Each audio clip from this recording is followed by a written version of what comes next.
Cuando asumió como procurador general en diciembre de 1983, la democracia acababa de realizar. ¿Qué justicia encontró y cuál era el mayor desafío en ese momento?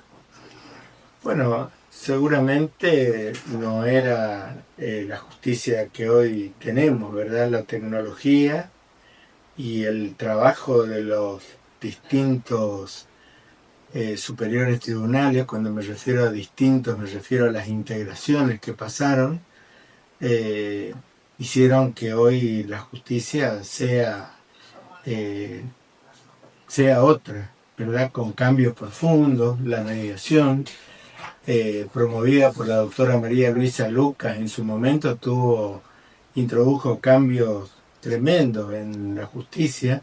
Yo recuerdo haber tenido con ella una charla profunda porque le decía que la mediación no podía darse en los procesos penales. Y la doctora Lucas se rió y me dijo, usted es muy joven. En ese momento, lógicamente, yo tenía 32 años y la doctora Lucas tenía más de 50, la edad de mi mamá, porque había sido compañera de mi mamá en la escuela primaria. Y usted lo va a ver a los cambios. Y realmente hoy tenemos mediación prácticamente en todas las etapas y en todos los juicios, ¿verdad? Y bueno, la tecnología, por supuesto, también cambió porque antes los abogados íbamos a tribunales todos los días a tomar notas, ¿verdad? Recorrer lo que en ese momento eran 8 juzgados, hoy son 22 en Resistencia, y se tomaba nota a mano de cada causa que salía, y cuando teníamos ya alguna trayectoria, los jefes de mesa de entradas nos preparaban los expedientes y nos decían, acá están sus causas, no teníamos ni que esperar, ¿verdad? ¿Cuál considera que fue la transformación más importante que experimentó el Ministerio Público durante su gestión? Sin duda, y fue promovida por un grupo de legisladores, que hoy los recuerdo, Marcelo Castellán, del Bloque Radical, Martín Nievas, del Bloque Justicialista, fueron los que impulsaron la reforma del sistema acusatorio en nuestra provincia, con un grupo de profesionales, y por supuesto yo participé activamente de esa reforma. El sistema acusatorio nuestro fue de los primeros en el país, hasta hoy sigue siendo un modelo, de verdad, porque se fue perfeccionando, se fue mejorando, pasó por varias etapas. La primera etapa fue la eliminación del auto de procesamiento. Eso fue, ¿verdad?, algo que... ¿Por qué? ¿Por qué se pensó en eliminar el auto de procesamiento? Porque el auto de procesamiento, los abogados recurrían al auto de procesamiento y descargaban toda una actividad recursiva que después era repetida cuando había una condena, ¿verdad? Entonces descargaban su actividad en ese autoprocesamiento, que era una etapa intermedia y que originaba solamente atrasos en el proceso. Ese fue el primer paso. Y desde el Superior Tribunal eso fue acompañado por 2 de los ministros, que eran los doctores Franco y Molina, ¿verdad? 2 de los ministros del Superior Tribunal que acompañaron esa reforma. Y después, en la parte que tiene que ver con la oralidad en todas las etapas, se sumó el doctor Rolando Ignacio Toledo, que fue un ministro que estuvo 15 o 16 años, estuvo en el Superior Tribunal, y que se retiró al cumplir los 70 porque él ya era alcanzado por la reforma del año 94, la reforma que modificó la Constitución. Entonces él tenía la obligación legal de irse al cumplir los 70 años, y cumplió con su palabra, la respetó y se fue antes de cumplir. Se fue 1 o 2 meses antes de cumplir los 70. Recuerdo esto porque el doctor Toledo murió el 1 de agosto del año 2025 y fue un hombre duro, discutido, pero un hombre que produjo transformaciones en el Poder Judicial, y así lo recuerdo. Además era mi amigo de la infancia. Ya va a ser dentro de un mes, va a ser un año que murió el doctor Rolly Toledo, que además ocupó importantes cargos, fue ministro coordinador del gabinete, fue presidente del Tribunal Electoral, fue presidente, por supuesto, del Superior Tribunal en 2 o 3 oportunidades, no recuerdo exactamente. ¿Existe alguna decisión que con el paso del tiempo hubiera tomado de otra manera? Sí, por supuesto, la juventud hace cometer errores. Yo por ahí pienso que eran otros tiempos también. Nosotros teníamos otra crianza, otra formación, otra preparación. ¿Verdad? Hoy yo sigo siendo amigo de todas las personas con las que viven y con las que estudié Derecho, ¿verdad? Mis compañeros, no sé si los puedo nombrar, el doctor Raúl Fachín, el doctor Marcelo Castellán, el doctor Carlos Guido Leunda, Raúl Barros, fueron compañeros míos de estudio en la Facultad de Derecho de Corrientes, y hemos transitado con ellos toda la vida, porque también fueron algunos compañeros míos del colegio secundario en la Escuela Nacional de Comercio de Resistencia. Yo nací aquí, viví acá toda la vida, y por supuesto que sí, que uno va, como le dije al principio, uno va cambiando, va tratando de ser mejor profesional, pero sobre todo va tratando de ser mejor persona. ¿Cuál cree que es hoy el principal problema que enfrenta la justicia argentina y en particular la del Chaco? Mire, hay dos justicias en el país. Una es la justicia federal, la justicia de los 12 jueces federales de Comodoro Pi, que son los jueces cuestionados por la prensa, por la comunidad. Son los jueces que realmente tienen el poder de cambiar la Argentina, ¿verdad? Sin duda, los 12 jueces federales de Comodoro Pi son los jueces tal vez más poderosos que la propia Cámara de Casación Penal, ¿verdad? Que está por encima de ellos, que es un estamento intermedio antes de llegar a la Corte Suprema de Justicia de la Nación. Las justicias provinciales en general cumplen sus objetivos. En las justicias provinciales está el 90 o el 92% de los juicios de la República Argentina, pero la decisión de cambiar la corrupción estructural que tiene la Argentina está en manos de la justicia federal, no de la justicia provincial. Ustedes fíjense que condenas contra funcionarios públicos por violación de los deberes de funcionarios públicos, por malversación de caudales, ¿verdad? Por todos los delitos que tienen que ver con la corrupción, solamente hubieron condenas en las provincias, en Neuquén, en Chubut, en el Chaco. Usted recuerda que en Chaco estuvieron detenidos con prisión preventiva 9 exfuncionarios públicos, ¿verdad? Y tuvieron condena en 2 oportunidades. Y muchas veces, y no quiero hablar mal de nadie, ¿verdad? Pero en delitos en los que la justicia provincial tuvo condenas resonantes, la justicia federal dijo o que estaban prescriptos o que no había delito, ¿verdad? Y bueno, son distintas formas de ver, y yo creo que cuando la gente se queja del Poder Judicial, se queja de todo porque estamos todos en la misma bolsa, y yo no soy ajeno al descrédito que sufre la justicia en todos sus estamentos, ¿verdad? Aún en la justicia de paz, que es nuestra primera justicia, a donde acude el ciudadano en un pueblo.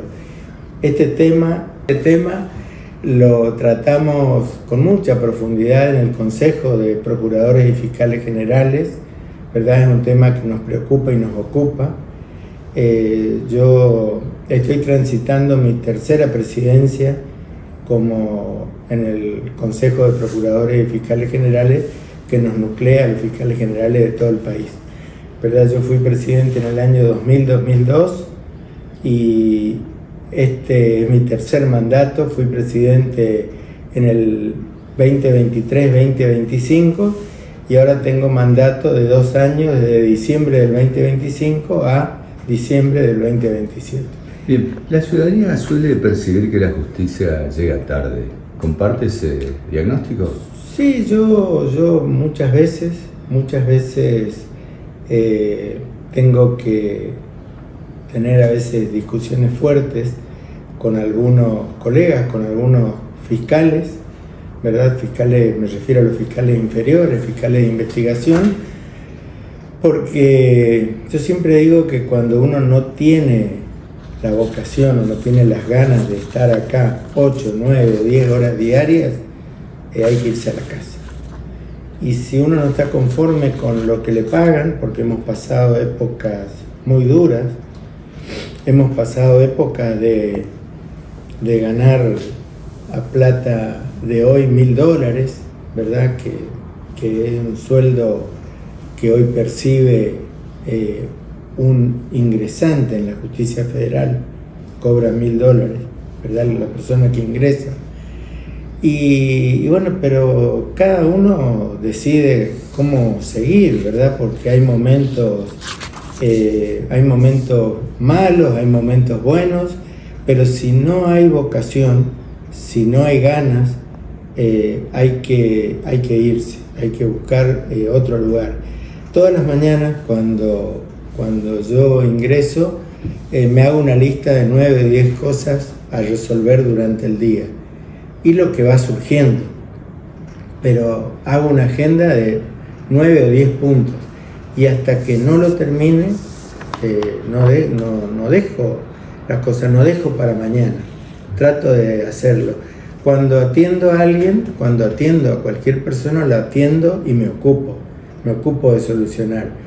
Yo estoy en trato constante con las víctimas de los delitos. Los atiendo a los padres, por ejemplo, por darle un caso de María Luz Herrera, es una chica desaparecida en Sáenz Peña, y una vez por semana yo lo llamo al fiscal que lleva la causa y a la fiscal coordinadora, que es la fiscal de cámara, para que me digan qué está pasando, por qué esa causa, por qué no se hace ese juicio que va a jurados, es un juicio muy importante. Y el papá de esta chica vive en la provincia de Salta y la mamá vive en Jujuy, y hablo con ellos una vez por semana los viernes a la tarde y los pongo en antecedentes de lo que está pasando, por qué se trancó alguna pericia, por qué se demora alguna causa, porque creo que nosotros, esa es nuestra función, atender a las víctimas, ocuparnos. Y le agrego algo, cuando ocurre lo de Cecilia Strisowski, no solamente el pueblo del Chaco, yo creo que la Argentina, el que conocía la causa, decía que no iba a haber justicia, que no iba a pasar nada.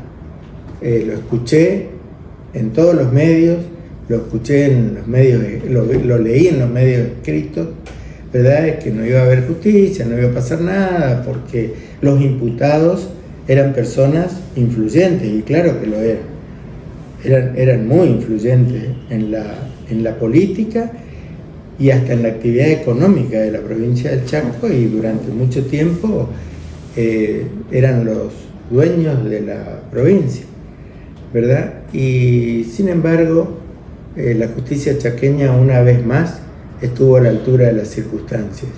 Y ahí hubo un trabajo impecable del Ministerio Público Fiscal integrado por el fiscal instructor, el que inició la investigación penal preparatoria, el doctor Jorge Cáceres Olivera, y después se sumaron, por una resolución de la Procuración General, se sumaron la doctora Nelia Velázquez y el doctor Jorge Fernando Gómez como fiscal de Cámara, ¿verdad? Que una jerarquía superior. Él, por supuesto, coordinaba ese equipo. Hoy es diputado provincial, pero fue también ministro de Gobierno de la provincia, y después fue reemplazado él durante la etapa del juicio por el doctor Martín Bogado, ¿verdad? Y bueno, todos conocen los resultados que tuvo ese juicio y la trascendencia.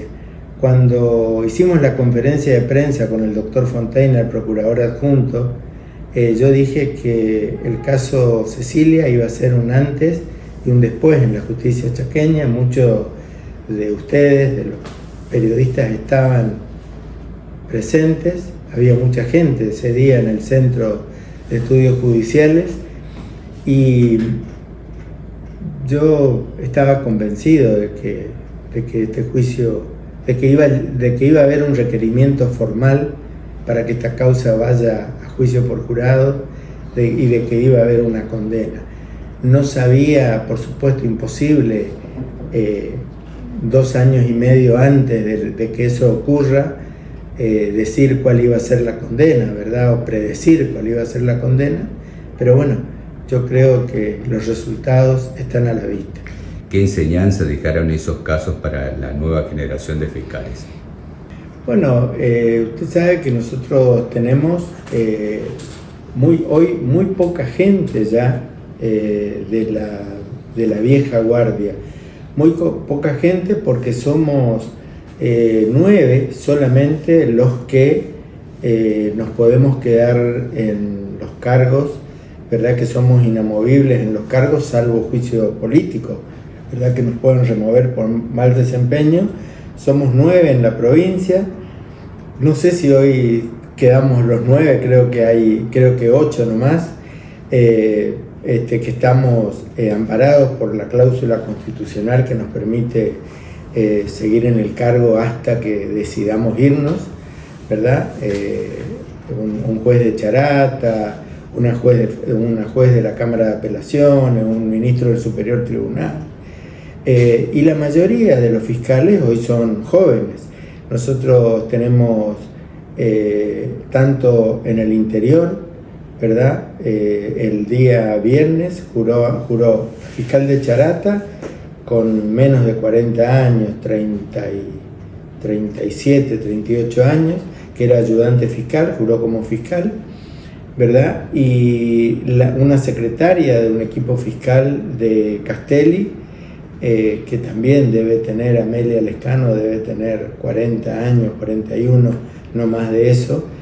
Pero en Resistencia tenemos fiscales de 34, de 32, o sea, tenemos gente joven.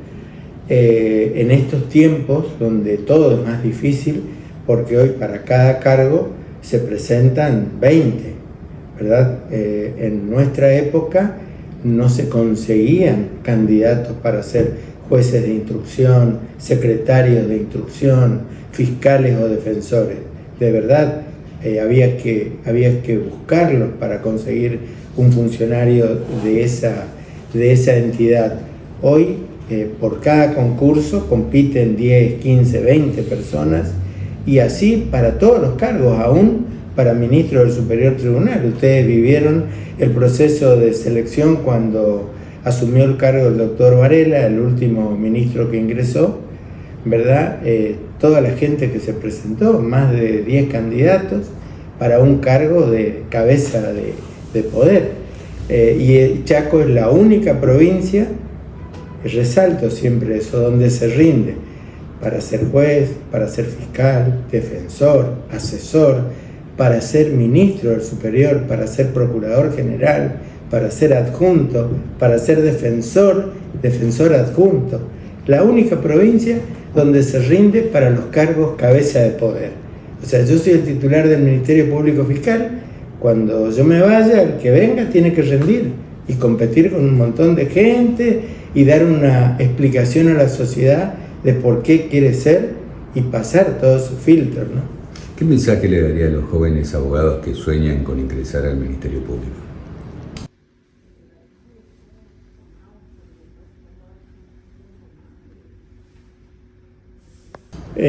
Primero que se preparen hoy. Hoy hay una competencia tremenda.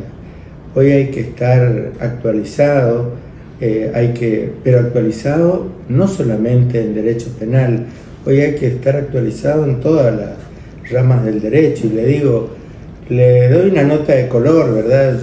Acá son 6 secretarios letrados, y uno de ellos, que es uno de los más jóvenes, es un innovador en todas las ramas, tiene maestrías, tiene un montón. Yo aclaro que yo tengo una maestría en Derecho Penal y tengo una maestría en Magistratura también, ¿verdad? Que no presenté la tesis, pero la aprobé a la maestría en Magistratura. Y este joven, que es uno de los motorcitos de la Procuración General, de los que no se queda quieto, capacita no solamente a los fiscales de investigación, sino también a los fiscales multifueros, a los fiscales civiles. Nos hace leer una vez por semana, juntarnos, los secretarios, el procurador adjunto, yo, a leer los últimos fallos que saca la Corte y discutirlos. Entonces nos mantiene actualizados a todos con lo último que hay en el derecho argentino, no solamente en el derecho penal, sino en todo el derecho argentino. Y yo conozco cada crítica que hay, porque leo Forum, que es una revista jurídica, leo Infobae, leo los portales, leo los comentarios. O sea, no soy y camino por Resistencia.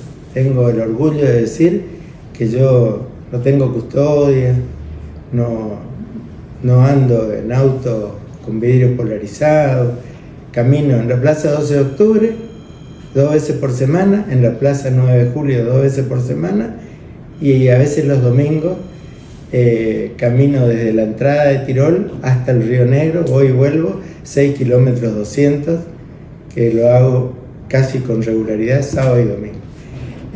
Conozco a medio Resistencia y digo con orgullo, Chaco fue una de las primeras provincias que se animó a implementar el juicio por jurado, ¿verdad? Y dentro de muy poco tiempo, tal vez en el mes de agosto, vamos a festejar nuestro juicio número 100.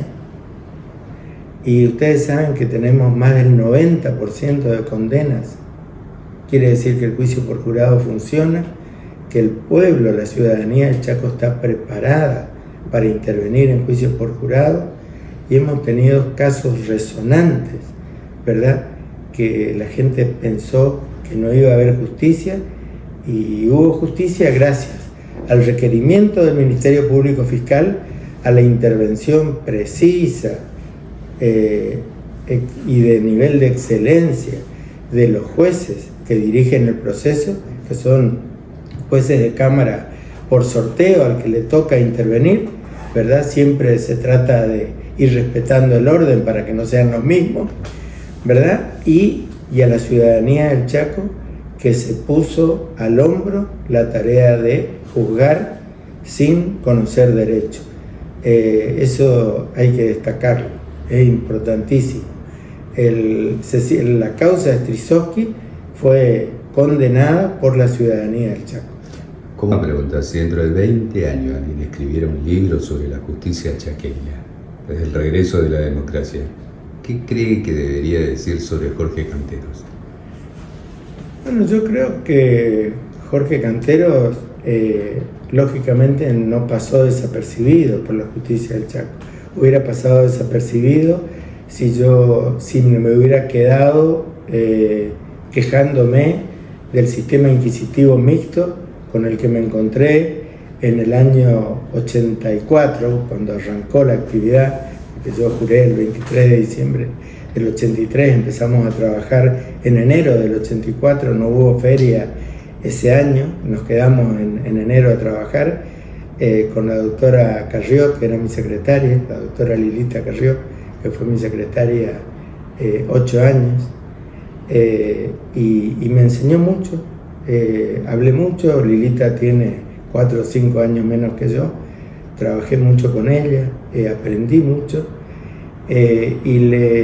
yo creo que estudiaría el doble de lo que estudié, me prepararía mucho más, pero lo que digo es que hoy, que yo podría delegar un montón de cosas, sigo estudiando, sigo trabajando 9 horas diarias y tengo el teléfono siempre abierto para reclamos. Y le doy un dato: todos los fines de semana, a raíz de un conflicto que estamos teniendo con los médicos del Instituto Médico Forense, que están amparados por una medida que dispuso un juez civil, no trabajan los fines de semana 6 de los 8 médicos.